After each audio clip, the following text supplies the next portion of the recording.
It was a bitterly cold evening in Washington, D.C. Snowflakes drifted lazily from the gray sky, dusting the pavement in front of the White House. The grand structure stood tall, illuminated by golden light against the winter gloom. Inside the West Wing, President Donald J.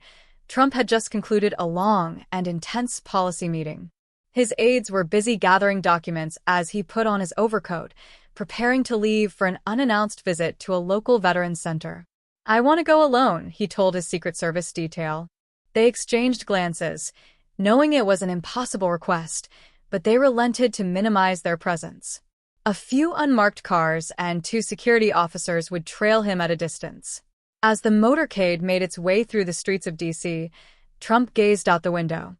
The city was alive with movement, yet pockets of darkness existed. Corners where the homeless huddled for warmth, alleys where America's forgotten souls waited for dawn. It was here, outside a convenience store, that he saw her. A woman sat against a crumbling brick wall, her figure wrapped in an old military-issued coat. Her auburn hair was streaked with gray, her eyes sunken but alert. A cardboard sign lay in front of her. U.S. Army veteran. Hungry. Anything helps. Trump's motorcade slowed at a red light. He watched her for a moment before making a snap decision. "Stop the car," he ordered. "Mr. President, we strongly advise." "Stop the car." The vehicle came to a halt. A hush fell over the street as pedestrians recognized the man stepping out onto the sidewalk. A few gasps, a flurry of cell phone cameras, but Trump ignored them. He approached the woman, who looked up, startled. "Sir, you shouldn't be here," she said, as if instinctively recognizing authority. "I could say the same to you," Trump replied, his voice firm but curious. "What's your name?" She hesitated before answering. "Lisa Reynolds." He nodded. "Lisa, you served?"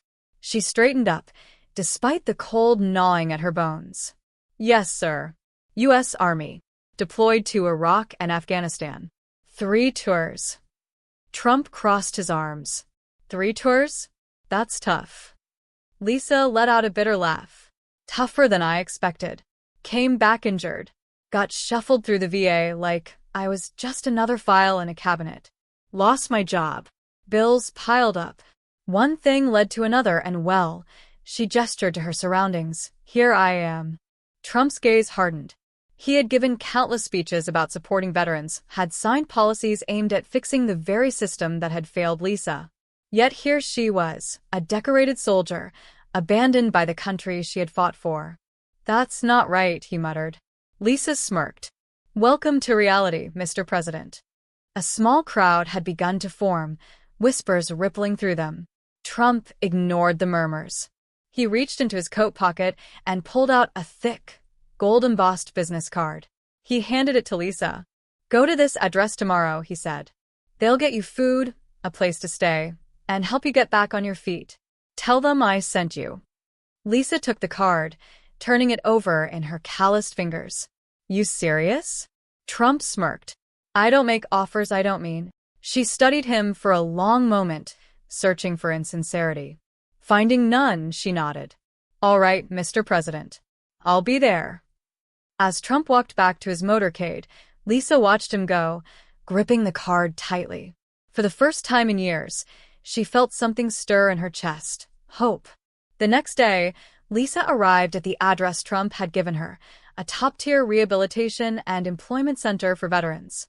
She was greeted warmly, given a hot meal, fresh clothes, and, most importantly, the opportunity to rebuild her life.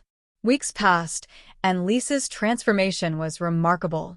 She met with counselors, received job training, and reconnected with fellow veterans who had also struggled.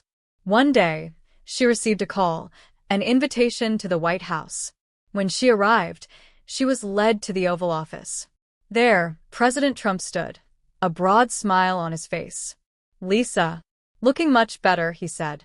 She saluted. "Thanks to you, sir." He gestured for her to sit. "Tell me something, Lisa, what's next?" She thought for a moment. "I want to help other veterans. No one should go through what I did." Trump nodded approvingly. "Good answer." He leaned forward. "How about a job?" Work with my administration to fix this system once and for all. Tears welled in Lisa's eyes. I'd be honored. And so Lisa Reynolds, once a homeless veteran, found herself back in service, not with a rifle, but with a mission.